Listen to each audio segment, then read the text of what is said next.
So, I really want to talk to you today about biosocial theory, something that I didn't know much about, but I've been learning through my therapist and just how to work through some of these thoughts, some of these emotions.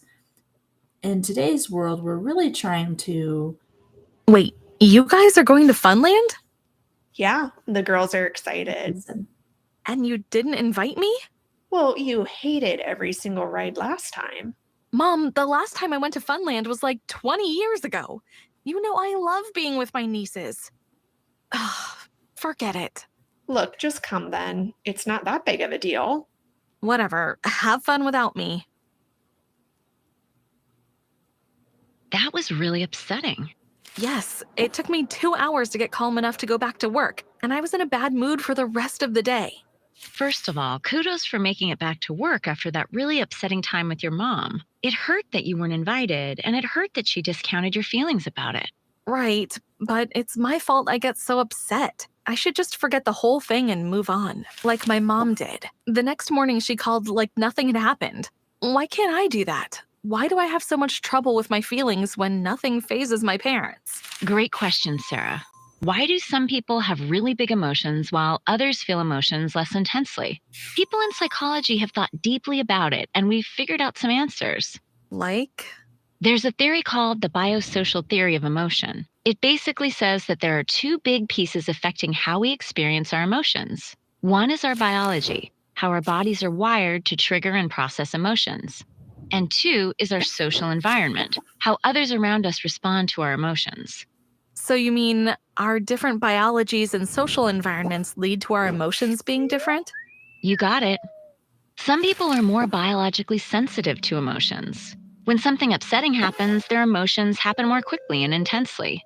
It can also take them a longer time to return to their starting point after getting upset.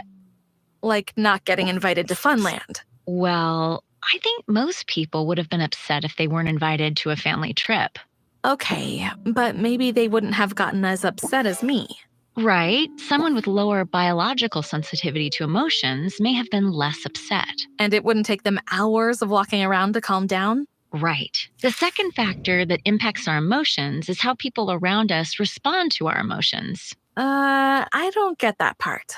Let me share more about it. An important goal of emotions is to communicate with others and to ourselves how we feel. That message gets across through our body language, facial expression, or posture. And how others respond to our communication of emotion impacts what happens next with our emotions.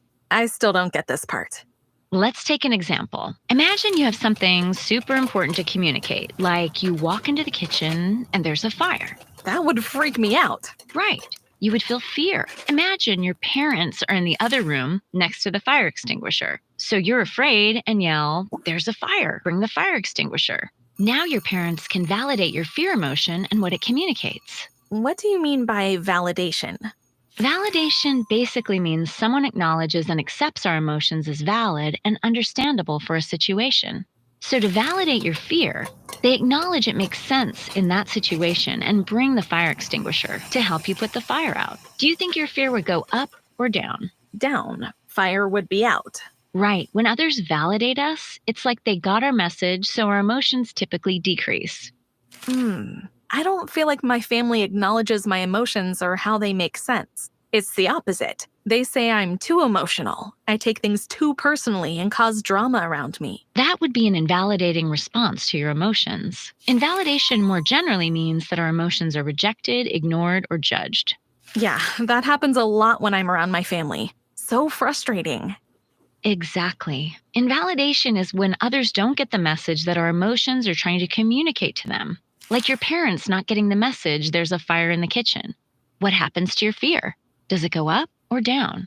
Up. There's a fire in the kitchen. Right. When we're invalidated, our emotion can go higher and higher in an attempt to deliver the important message it's trying to communicate to others.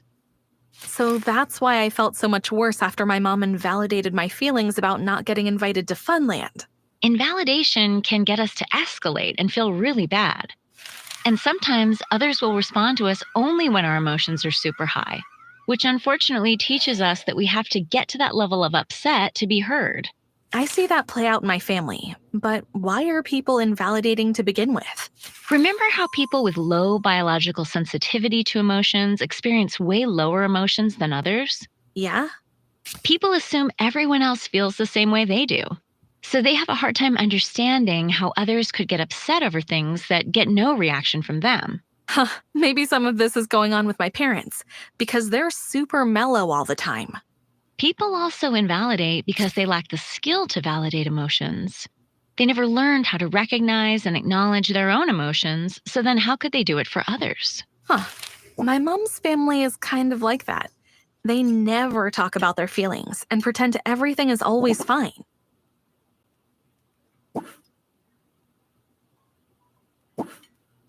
Yes, that does sound like a pretty invalidating environment to grow up in. Another reason people invalidate, especially in close relationships, is that they have a hard time seeing a loved one in distress. But doesn't the invalidation make the other person feel worse? Well, for the person who's doing the invalidation, it's an attempt to make the other person's pain go away. It's as if saying, you shouldn't be upset makes the upset go away, which of course it doesn't. I think that's my parents too. They can't stand to see me upset. And the last reason I'll mention for invalidation, sometimes people are too tired and don't have the energy to pay attention and understand the other person's experience. Well, that can be me sometimes. Now that I think of it, it's hard to listen to Allie and validate how she feels when I'm super tired after a day at work. Now I feel my anger towards my parents is melting a bit. Often when we're angry with others, it's because we're judging them. No kidding. So when we start understanding where they may be coming from, that judgment goes down and the anger goes down too. It can help to remember that people are doing the best they can in their circumstances, given the skills they have and their history. Most people don't walk around the world wanting to invalidate other people. My parents may not want to invalidate me, but they still do it. A lot.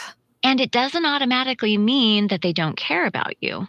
Okay, I'll try to remember that when I get upset with my parents. It'll be hard though, because they can really push my buttons. How do I keep myself from getting super upset when they invalidate me, which I know will happen again? There are a few things we can do to better manage invalidation. One is to notice that invalidation occurred and how we're feeling. That's easy. I usually get irritated and upset and want to scream, "You're not getting it!" But I try not to because it usually makes things worse. Good point. From here, practice self-validation.